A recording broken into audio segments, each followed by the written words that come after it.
کبھی موقع ملے تو قرآن کا 16واں پارہ اٹھا کے سورہ مریم کی تلاوت غور سے پڑھو سورہ مریم کو. یہ وہی آیتیں تھی جو حبشہ کے دربار میں جب حضرت جعفر نے پڑھی تھی تو لوگوں کی آنکھوں میں آنسو آ گئے. اس میں ذرا پڑھو کہ کس طریقے سے حضرت مریم کی کردار کی عظمت اللہ تعالیٰ نے بیان کی. اِذْ أَرْسَلْنَا إِلَيْهَا رُوحَنَا فَتَمَثَّلَ لَهَا بَشَرًا سَوِيًّا.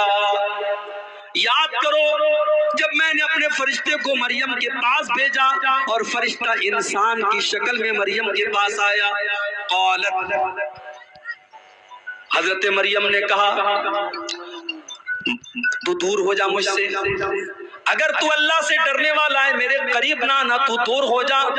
تو کون ہے میں نہیں جانتی، میرے قریب نہ آنا. اگر تو اللہ سے ڈرنے والا ہے تو مجھ سے دور ہو جا. قال انما انا رسول ربک لاہب لک غلاما زکیا. فرشتہ بولا اے مریم تم ڈرو نہیں، میں اللہ کا فرشتہ ہوں اور میں تم کو خوشخبری سنانے آیا ہوں. تمہارے پیٹ سے ایک بچہ پیدا ہونے والا ہے، عیسیٰ پیدا ہونے والے، اللہ کا نبی پیدا ہونے والا ہے. قالت انا یکون لی غلام ولم یمسسنی بشر ولم اک بغیا. حضرت مریم نے کہا مجھے بیٹا کیسے پیدا ہوگا، میرا تو نکاح بھی نہیں ہوا ہے اور آج تک مجھے کسی انسان نے ٹچ نہیں کیا ہے اور میں کوئی بدچلن عورت بھی نہیں ہوں، مجھے بیٹا کہاں سے پیدا ہوگا، تم کیسی بات کر رہے ہو. قال كذلك قال ربك هو علي حي ولنجعله آية للناس ورحمة منا. فرشتے نے کہا اے مریم یہ اللہ کا آرڈر ہے، یہ اللہ کا آدیش ہے، یہ اللہ کا فرمان ہے. اللہ نے کہہ دیا ہے تجھے بیٹا ہونے والا ہے تو ہو جائے گا. اللہ کے لیے کچھ بھی مشکل نہیں ہے، کچھ بھی اللہ کے لیے مشکل نہیں ہے، اللہ کے لیے سب آسان ہے. تجھے بیٹا پیدا ہوگا، یہ اللہ کا فیصلہ ہو چکا ہے. فحملته فانتبذت به مكانا قصيا. حضرت مریم اللہ تعالیٰ کے حکم سے پریگننٹ ہو گئی، گربھوتی ہو گئی. ان کے پیٹ میں عیسیٰ علیہ السلام پلنے لگے.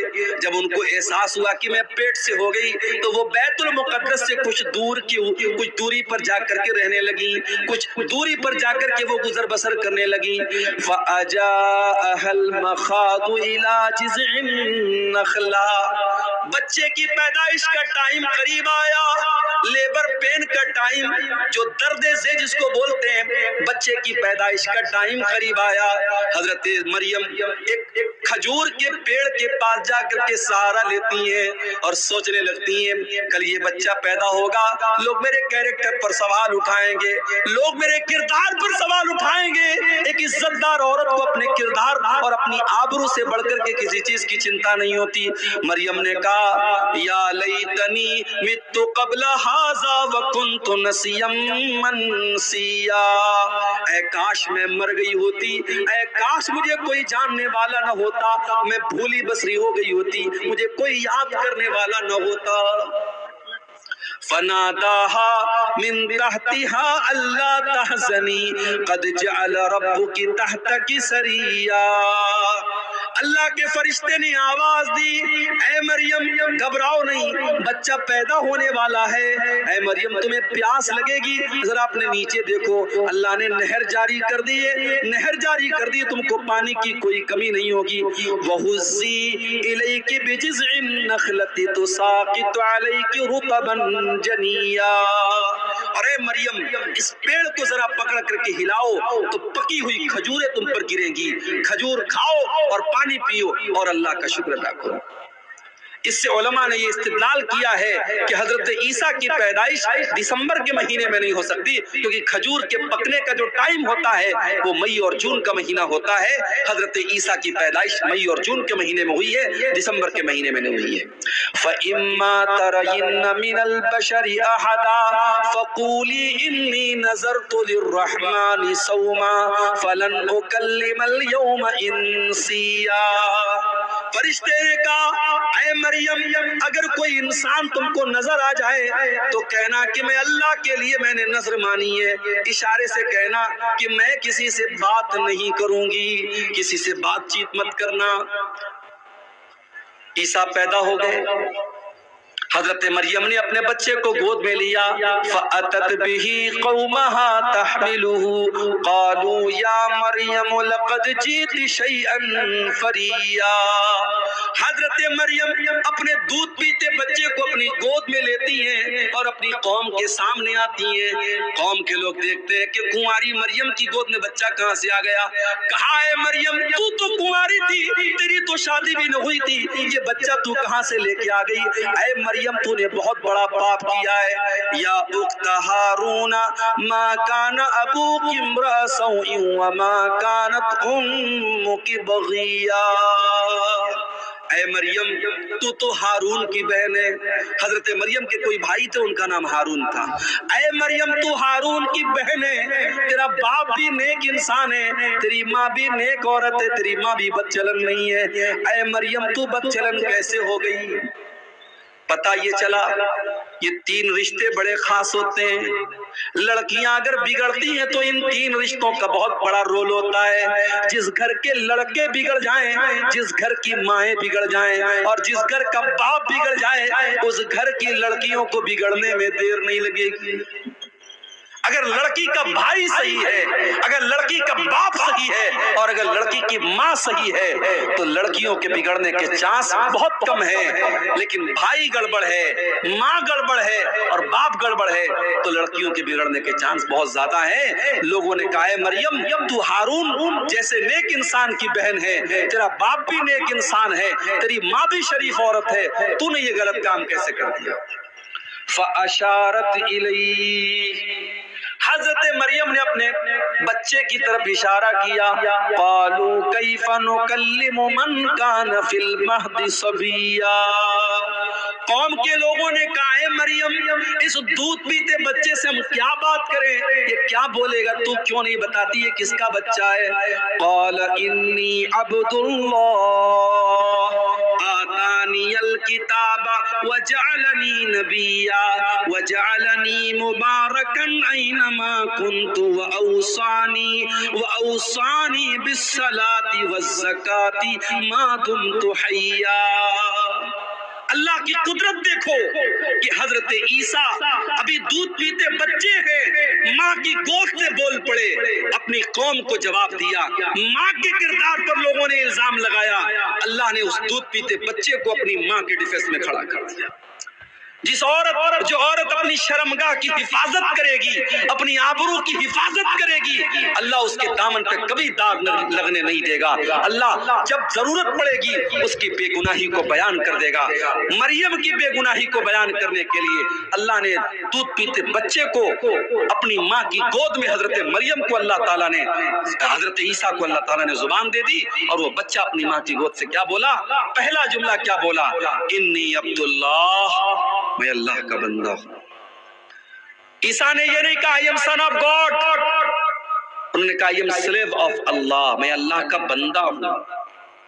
کتنے بڑے افسوس کی بات ہے، عیسائی کہتے ہم عیسیٰ کو مانتے ہیں، ان کے چرچ کے باہر عیسیٰ مسیح کا فوٹو لگا ہے، ان کے چرچ کے باہر عیسیٰ علیہ السلام کے اقوال لکھے ہوتے ہیں، مگر عیسائی قوم دنیا کی وہ قوم ہے میرے بھائی جس نبی سے اتنی محبت کا دعویٰ کرتی ہے۔ اس نبی نے پیدا ہونے کے بعد سب سے پہلا سینٹنس جو ان کے منہ سے نکلا ہے، جو سب سے پہلا شبد ان کے منہ سے نکلا ہے، انہوں نے کہا میں اللہ کا بندہ ہوں، اور عیسائی کہتے ہیں بندہ نہیں تھے، عیسیٰ تو اللہ کے بیٹے تھے، وہ اللہ کا بیٹا مانتے عیسیٰ علیہ السلام۔ اور ابھی ہمارے پڑوسی ملک کے عیسائی پادری کا میں نے بیان سنا، اس نے کہا ہم کسی نبی کا میلاد نہیں مناتے ہیں، مسلمان اس غلط فہمی میں نہ رہے، ہم عیسیٰ کو ایز اے پروفٹ نہیں مانتے ہیں، ہم کرسمس پر اللہ کے بیٹے کا جنم دن مناتے ہیں، اللہ کے بیٹے کا جنم دن مناتے ہیں، ہم عیسیٰ مسیح ایز اے پروفٹ ایک نبی کی حیثیت سے ہم ان کا میلاد نہیں مناتے۔ عیسیٰ علیہ السلام پیدا ہونے کے بعد کہہ رہے ہیں میں اللہ کا بندہ ہوں، اللہ نے مجھ کو نبی بنایا ہے، اللہ اللہ نے مجھ کو برکت والا بنایا ہے، میں جہاں بھی رہوں گا برکت رہے گی، اور اللہ نے مجھ کو نماز کا حکم دیا ہے، مجھ کو زکوٰۃ کا حکم دیا ہے، جب تک میں زندہ رہوں گا میں نماز پڑھتا رہوں گا، میں زکوٰۃ دیتا رہوں گا، وَبَرًّا بِوَالِدَتِي، اور اللہ نے مجھے اپنی ماں کے ساتھ اچھا سلوک کرنے کا حکم دیا ہے، وَلَمْ يَجْعَلْنِي جَبَّارًا شَقِيًّا، اللہ نے مجھے بدبخت نہیں بنایا، اللہ نے مجھے سرکش نہیں بنایا، میں اللہ کا نیک بندہ ہوں، اللہ نے مجھے نبی بنایا ہے۔ یہ عیسیٰ ابن مریم کا واقعہ ہے، قرآن کے 16ویں پارے کے اندر موجود ہے۔ لیکن آج عیسائی مذہب کے ماننے والے جب کرسمس کا تہوار مناتے ہیں تو دنیا کو یہ بتاتے ہیں کہ ہم اللہ کا بیٹا، اللہ کے بیٹے کی ہم پیدائش کی خوشی مناتے ہیں، اور ہمارا مسلمان نوجوان اور کالج میں پڑھنے والی ہماری مسلمان لڑکیاں وہ اپنی سہیلیوں کو اور اپنے دوستوں کو فیس بک کے اوپر اور سوشل میڈیا پر میری کرسمس لکھ کے بیچتے ہیں، میری کرسمس لکھ کے بیچتی ہے، کرسمس کی مبارکباد دیتی ہے۔ ارے مسلمان تو کتنا بے غیرت ہو چکا ہے، تو کتنا بے غیرت ہو چکا ہے، جس تہوار پر تیرے اللہ کو گالی دی جا رہی ہے، اس سے بڑھ کے اللہ کے لیے کوئی گالی نہیں ہو سکتی میرے بھائی۔ اگر اللہ کا بیٹا کسی کو قرار دیا جا رہا ہے یہ اللہ کو گالی دی جا رہی ہے، اور اللہ تعالیٰ خود کہتا ہے، جب آدم کا بیٹا کہتا ہے کہ میں نے کسی کو اپنا بیٹا بنا لیا، تو آدم کا بیٹا مجھے تکلیف پہنچاتا ہے، انسان مجھے تکلیف پہنچاتا ہے۔ اللہ کا صبر دیکھو، اللہ کا برداشت دیکھو، اللہ کو گالی دی جاتی ہے پھر بھی اللہ ان کو کھلاتا ہے، پلاتا ہے، روزی دیتا ہے۔ مسلمانوں تمہارے رب کو گالی دی جائے، تمہارے رب کو برا بھلا کہا جائے، اور تم کرسمس کے تہوار پر مبارکباد دے رہے ہو۔ ابھی کلکتہ میں میں تھا، پرسوں کلکتہ میں جب میں داخل ہوا، ایئرپورٹ سے نکلا، میں باہر دیکھا بڑے بڑے پنڈال لگے ہوئے ہیں، بڑے بڑے پنڈال لگے ہوئے ہیں، اور وہاں کے علاقے کے مسلمان لیڈروں کے بڑے بڑے فوٹو بینر پہ لگے ہیں، اور کرسمس کی مبارکباد دی جا رہی ہے، اور کرسمس کے بڑے بڑے فنکشن ہو رہے ہیں، اور مسلمان ان پروگراموں کو ارینج کر رہا ہے۔ میں بڑے صاف الفاظ میں کلکتہ میں میری تقریر تھی، میں نے کہہ دیا ہمیں نہیں کرنی ایسی پالیٹکس، ہمیں نہیں چاہیے ایسے نیتا، ہمیں نہیں چاہیے ایسے لیڈر جو پالیٹکس کے لیے اسلام کا سودا کر دیں، ایمان کا سودا کر دیں، توحید سے کمپرومائز کر لیں۔ ہمیں نہیں آنا ایسی پالیٹکس میں، اگر پالیٹکس میں آنا ہے تو آؤ، مگر اپنے ایمان اور اپنی توحید کو بچا کے رکھو میرے بھائی۔ ایمان ایک ایسی دولت ہے، اس کی قیمت پر دنیا کی کوئی دولت ہم نہیں لے سکتے، اس کو قربان کر کے دنیا کی کوئی دولت ہم نہیں لے سکتے۔ اللہ کو گالی دی جا رہی ہے، اللہ ناراض ہوتا ہے جب کسی کو کہا جاتا ہے اللہ کا بیٹا ہے۔ جانتے ہو اللہ کتنا ناراض ہوتا ہے؟ وَقَالُوا اتَّخَذَ الرَّحْمَنُ وَلَدًا، یہ کہتے ہیں کہ رحمان نے بیٹا بنا لیا ہے۔ لَقَدْ جِئْتُمْ شَيْئًا إِدًّا، اللہ کا بیٹا قرار دینے والوں تم بہت گندی بات اپنے منہ سے نکال رہے ہو۔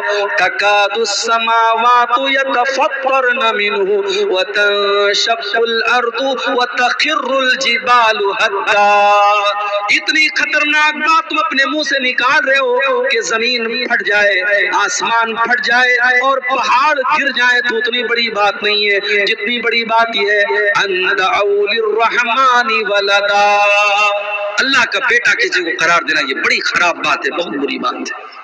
تو شرک سب سے بڑا گناہ ہے میرے بھائی، ہمیں اپنے آپ کو اور اپنے بچوں کو بھی شرک سے بچانا ہے۔ میری مائیں بہنیں جو بیٹھی ہیں وہ بھی سن لیں، بچوں کا عقیدہ بچانا آپ کی ذمہ داری ہے۔ بچے کو نظر لگ گئی آپ ٹیکا لگاتی ہے، ٹیکا کیوں لگاتی ہیں آپ؟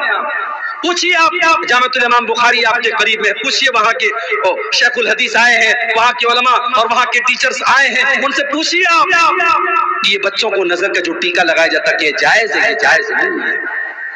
بچہ بیمار ہو گیا، کسی نے آپ سے کہا دھاگا پہنا تو دھاگا پہنا دیا آپ نے، تعویذ پہنا دیا آپ نے، یہ بھی شرک ہے میری ماؤں بہن، یہ بھی شرک ہے۔ اور اللہ کے نبی کی حدیث ہے من علق تمیمۃ فقد اشرک، جس نے تعویذ پہنا، جس نے تعویذ لٹکایا اس نے شرک کیا۔ اگر اپنے بچوں کو آپ تعویذ پہنا رہے ہیں، پڑھتے رہو، رفع الیدین کر کے نماز پڑھتے رہو، سینے پر ہاتھ باندھتے رہو اور آمین زور سے بولتے رہو، مگر تم اہل حدیث نہیں ہو سکتے، تم سلفی نہیں ہو سکتے جب تک تمہارا عقیدہ درست نہیں ہے، تمہاری توحید صحیح نہیں ہے۔ اپنی توحید کی حفاظت کرو میرے بھائی، اپنے بچوں کی توحید کی حفاظت کرو۔ ابراہیم علیہ السلام جیسا پیغمبر دعا کرتا ہے وَجُنُبْنِي وَبَنِيَّ أَن نَّعْبُدَ الْأَصْنَامَ، اے اللہ تو مجھے بھی بت پرستی سے بچانا اور میری اولاد کو بھی تو شرک سے بچانا. میری اولاد کہیں بت پرستی میں نہ پڑ جائے, میری اولاد کہیں شرک میں نہ پڑ جائے. اگر ابراہیم جیسے پیغمبر کو اپنی اولاد کی چنتا ہے تو آپ کو بھی چنتا ہونی چاہیے, آپ کو بھی فکر ہونی چاہیے اپنی اولاد. اور آگے بڑھیے. نبی اکرم سے پوچھا گیا سب سے بڑا گناہ کیا ہے؟ آپ نے فرمایا کہ اللہ کے برابر کسی کو قرار دینا. پوچھا گیا اے اللہ کے نبی اس کے بعد سب سے بڑا گناہ کیا ہے؟ آپ نے فرمایا ان تقتل ولدک خشیۃ ان یطعم معک, اپنی اولاد کو قتل کر دو اس ڈر سے کہ وہ تمہارے ساتھ کھائے گا. آج کل نعرہ لگتا ہم دو ہمارے دو, تیسرا آ جائے گا تو کھلائیں گے کہاں سے؟ تو کھلاتا ہے کیا؟ تیری اوقات ہے؟ تیری اوقات ہے تو کھلائے گا؟ نہیں. اگر یہ سمجھتے ہو کہ تم اپنے بچوں کو کھلا رہے ہو, اس غلط فہمی کو دور کر لو میرے بھائی. وَلَا تَقْتُلُوا أَوْلَادَكُمْ خَشْيَةَ إِمْلَاقٍ, اپنی اولاد کو قتل نہ کرنا, کبھی اپنی اولاد کو یہ سوچ کر کے قتل نہ کرنا کہ ہم ان کو کہاں سے کھلائیں گے. نحن نرزقهم وإياكم, ان کو بھی روزی ہم دیتے ہیں اور تم کو بھی روزی ہم دیتے ہیں. اولاد کی روزی اولاد لے کے آتی ہے میرے بھائی. کبھی غور کرنا شادی کے پہلے آپ کتنا کماتے تھے اور شادی کے بعد پھر آپ کتنا کمانے لگے. اور جب بچہ پیدا ہوا, اگر ایمانداری سے بات کرو, بچہ پیدا ہونے کے بعد اللہ تعالیٰ اور روزی میں برکت دیتا ہے, کیونکہ بچہ جب پیدا ہوا اپنا مقدر وہ لے کے آیا. دوسرا بچہ پیدا ہوا اپنا مقدر لے کے آیا. بچے اپنی روزی اپنا مقدر لے کے آتے ہیں. یہ کبھی مت سمجھنا میرے بھائیوں کہ اپنے بچوں کو تم کھلا رہے ہو. اور اگر ہاں بیٹی پیدا ہوئی آپ کے گھر میں, میرے گھر میں جب تیسری بیٹی پیدا ہوئی, ہمارے مدرسے میں ایک LIC والا آیا, اس کو کسی نے بتا دیا مولانا صاحب کی بیٹی پیدا ہوئی. اس نے کہا مولانا صاحب بیٹی پیدا ہوئی؟ میں نے کہا ہاں. وہ مجھ کو سمجھانے لگا آپ کی بیٹی ابھی بڑی ہوگی, شادی کرنا پڑے گا, بہت خرچہ آئے گا, اس کو پڑھانا ہوگا, یہ کرنا ہوگا. آپ یہ پالیسی لے لیجیے 18 سال, ابھی آپ دھیرے دھیرے پیسہ جمع کریں گے, 18 سال بعد آپ کو اتنا پیسہ ملے گا. جب آپ کی بیٹی جوان ہوگی آپ کے پاس شادی کے لیے پیسہ ہو جائے گا. یعنی آج بیٹی پیدا ہوتی نہیں ہے کہ لوگوں کے ماتھے پر چنتا کی لکیریں آنے لگتی ہیں, لوگ پلان بنانے لگتے ہیں 18 سال بعد. وجہ کیا ہے میرے بھائیوں؟ آج بیٹیوں کو بوجھ بنا دیا گیا ہے. آج بیٹی اگر پیدا ہو جائے تو ماں باپ کا چہرہ بھی اداس ہو جاتا ہے کہ تو بہت بڑی ذمہ داری میرے گھر میں آ گئی. بیٹا ہوتا تو کما کے لاتا, یہ تو بیٹی آ گئی, اب تو اس کی شادی بھی کرنا ہوگا, اس کو پڑھانا بھی ہوگا, اس کے اوپر خرچ کرنا ہوگا, اور شادی کے موقع پہ لمبا چوڑا جہیز بھی دینا پڑے گا.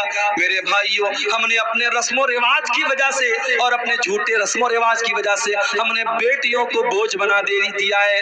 معاف کرنا, بیٹی بوجھ نہیں ہے, بیٹی لعنت نہیں ہے, بیٹی تو رحمت ہوتی ہے, بیٹی تو جنت کا ٹکٹ لے کر کے آتی ہے. اللہ کے نبی فرماتے ہیں من آل جاریتین حتی تبلغا جاء یوم القیامت انا وہو کہاتین.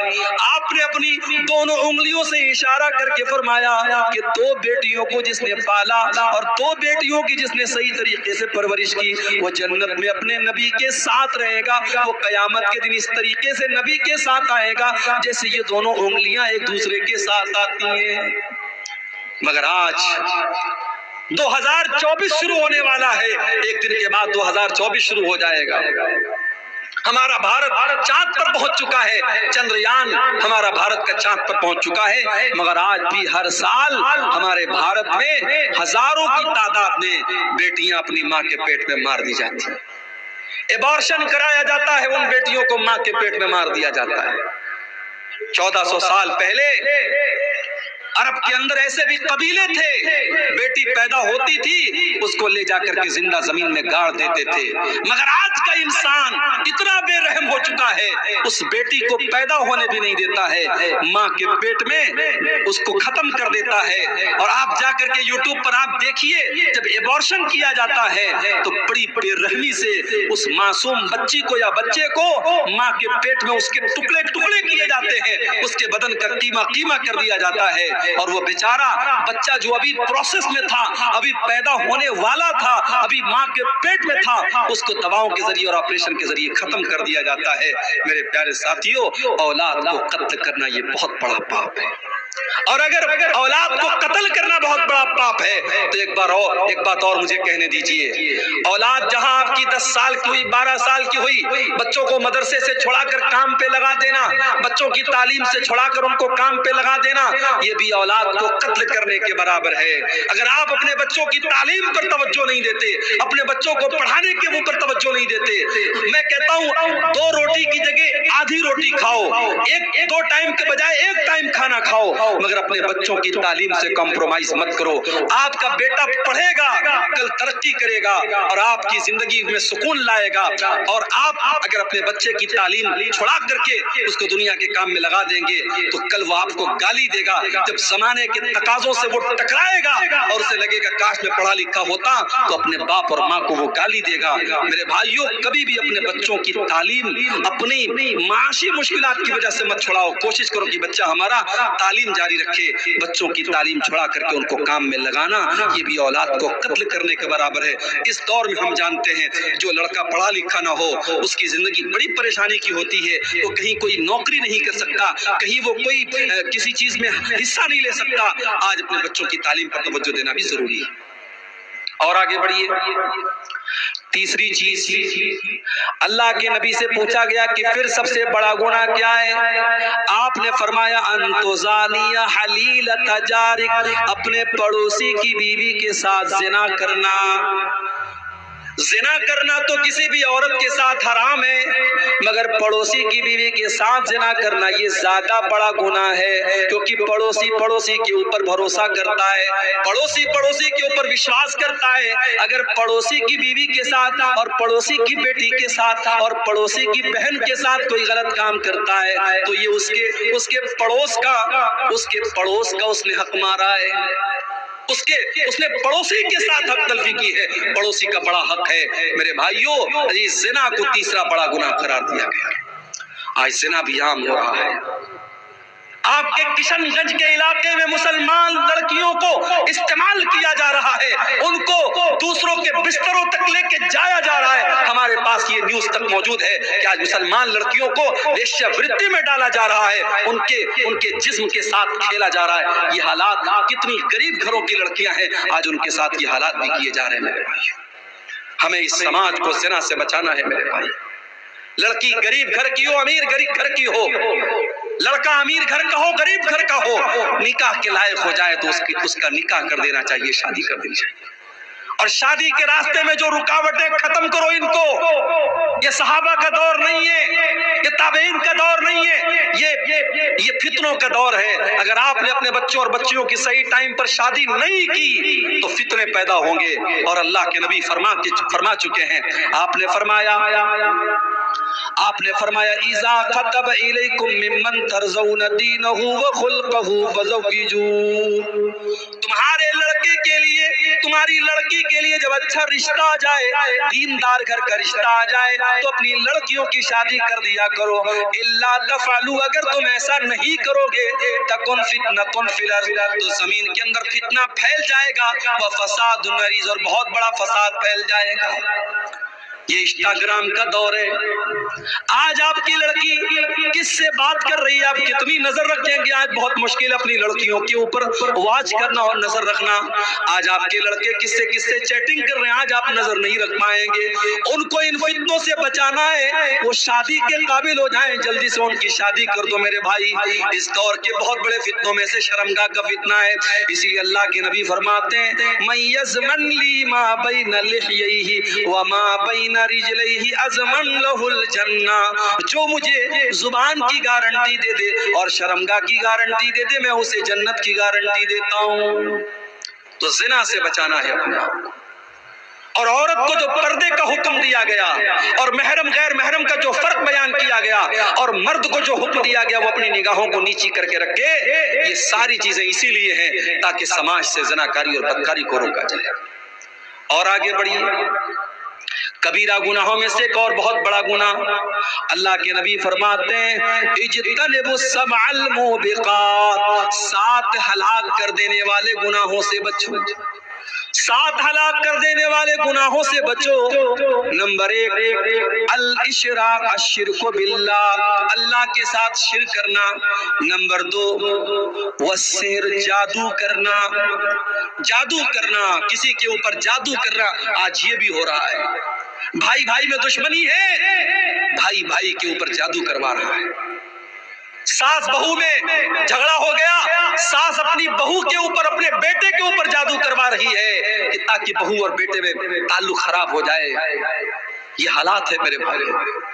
بنگال میں اور آپ کے بہار میں آج کتنے کیس آتے ہیں کہ صاحب گھروں میں سکون نہیں ہے، جادو کیا جا رہا ہے اور لوگوں کو پریشان کیا جا رہا ہے۔ جادو کرنا بھی حرام ہے، جادو کروانا بھی حرام ہے، اور جادوگر کی بات کی تصدیق کرنا بھی حرام ہے۔ اللہ کے نبی فرماتے ہیں من اتا عرافا فسألہ فصدقہ بما یقول، جو انسان کسی عراف کے پاس جاتا ہے، کسی پامشٹ کے پاس جاتا ہے، کسی جیوتشی کے پاس جاتا ہے، کسی بھوشیہ بتانے والے کے پاس جاتا ہے اور اس کی بات کی تصدیق کرتا ہے، لا تقبل لہو صلاۃ 40 یوما، اس کی 40 دن تک کی نماز قبول نہیں ہوگی۔ 40 دن تک کی نماز قبول نہیں ہوگی اگر کسی بھوشیہ بتانے والے کی بات آپ نے مان لی۔ اور ایک حدیث میں اللہ کے نبی نے فرمایا فقد کفر بما انزل علی محمد، جس نے جادوگر کی اور جوتشی کی اور نجومی کی بات مان لی، اس نے محمد کی شریعت کا انکار کیا، اس نے اللہ کے دین کا انکار کیا۔ اس لیے جادو کرنا اور کرانا بھی حرام ہے۔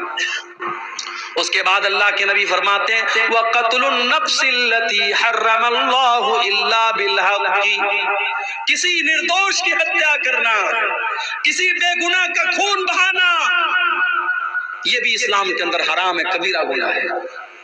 اسلام اجازت نہیں دیتا ہے کسی بے قصور کی حتیا کرنے کی، اور اگر کوئی کسی کی حتیا کر دے تو اسلامی قانون میں سزا یہ ہے ہتھیارے کو بھی قتل کیا جائے گا۔ اگر کسی نے کسی کی جان لے لی تو قاتل کو بھی قتل کر دیا جائے گا۔ ہاں، جس کی حتیا ہوئی ہے، جس کا مرڈر ہوا ہے، اگر اس کے گھر والے معاف کر دیں الگ بات ہے، اگر معاف کر دیں اور دیت لے لیں، جو ایک بڑا اماؤنٹ ہوتا ہے، لاکھوں میں اماؤنٹ ہوتا ہے، وہ اماؤنٹ لے کر کے وہ معاف کر دیں الگ بات ہے، ورنہ قاتل کی بھی گردن ماری جائے گی، قاتل کو بھی قتل کیا جائے گا۔ اسلام بہت سخت ہے اس معاملے میں، اسلام میں کسی نردوش کی حتیا کرنے کی اجازت نہیں ہے۔ من قتل نفسا بغیر نفس او فساد فی الارض فکأنما قتل الناس جميعا، ایک نردوش کی حتیا کرنے والا اور ایک بے قصور کو مارنے والا پوری مانوتا کا قاتل ہے۔ 2000 مسلمانوں کا خون بہانے والے آج ملک کے بڑے بڑے عہدوں پر براجمان ہیں۔ اللہ کی عدالت کا انصاف باقی ہے۔ ایک انسان کی حتیا کرنے والا اگر پوری مانوتا کا قاتل ہے تو سوچو میرے بھائیو، ہزاروں لوگوں کے خون کی ہولی کھیلنے والوں کا انجام کیا ہوگا۔ ایک فرعون تھا جو بچوں کو مروا دیا کرتا تھا، ایک فرعون تھا جو بچوں کو قتل کروا دیتا تھا۔ اس وقت فلسطین کے بچوں کو مارنے والا ایک فرعون ہے جو بچوں کو بھی مروا رہا ہے، جو عورتوں کو بھی مروا رہا ہے، جو بڑوں کو بھی مروا رہا ہے، جو ہاسپٹلوں کے اوپر بم برسا رہا ہے، جو قبروں سے نکال کر کے مسلمانوں کی قبروں پر بھی بلڈوزر چلا رہا ہے۔ اللہ ایسے ظالموں کو ان کے انجام تک پہنچا دے میرے بھائی۔ اسلام نے نردوش کی حتیا کرنے کو بہت بڑا پاپ قرار دیا ہے۔ اور آگے بڑھو، وہ اکل الربا، اور سود اور پیاج کھانا بھی بہت بڑا گناہ ہے۔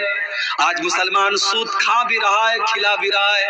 آپ کے اسی بہار میں بندھن لون کے نام سے، عورتوں کے نام سے کتنے لوگ لون لے رہے ہیں، 1 لاکھ لون لے کر کے 1,10,000 دے رہے ہیں۔ میرے بھائی، جس طریقے سے سود لینا حرام ہے اسی طریقے سے سود دینا بھی حرام ہے۔ اللہ کے نبی فرماتے ہیں لعن اللہ آکل الربا وموکلہ وکاتبہ وشاہدیہ، آپ نے فرمایا کہ سود کھانے کھانے والا، سود کھلانے والا، سود کی گواہی دینے والا اور سود لکھنے والا، سب پر اللہ کی لعنت ہو۔ اور آگے آپ نے یہ بھی فرمایا وَهُمْ سَوَاءٌ، یہ سب کے سب برابر ہے، کھانے والا اور کھلانے والا برابر ہے۔ اس لیے میرے بھائی سود اور بیاج سے اپنے دامن کو بچا کے رکھو۔ جانتے ہو اتنا بڑا گناہ ہے سود اور بیاج کا کھانا کہ اللہ قرآن میں کہتا ہے فَإِن لَّمْ تَفْعَلُوا فَأْذَنُوا بِحَرْبٍ مِّنَ اللَّهِ وَرَسُولِهِ۔ اے بیاج کھانے والو، اے بیاج خورو، اے سود خورو، اگر تم اپنے بیاج کھانے سے باز نہیں آؤ گے تو اللہ سے جنگ کرنے کے لیے تیار ہو جاؤ، اس کے رسول سے جنگ کرنے کے لیے تیار ہو جاؤ۔ ارے کون ہے جس کے اندر اللہ سے جنگ کرنے کی طاقت ہے؟ کون ہے جس کے اندر اللہ سے لڑائی کرنے کی طاقت ہے؟ تو سود کھانا بھی بہت بڑا گناہ ہے۔ اور جب سود کی بات آئی ہے تو ایک بات اور بتاتا ہوں، سٹا اور جوا کھیلنا بھی حرام ہے۔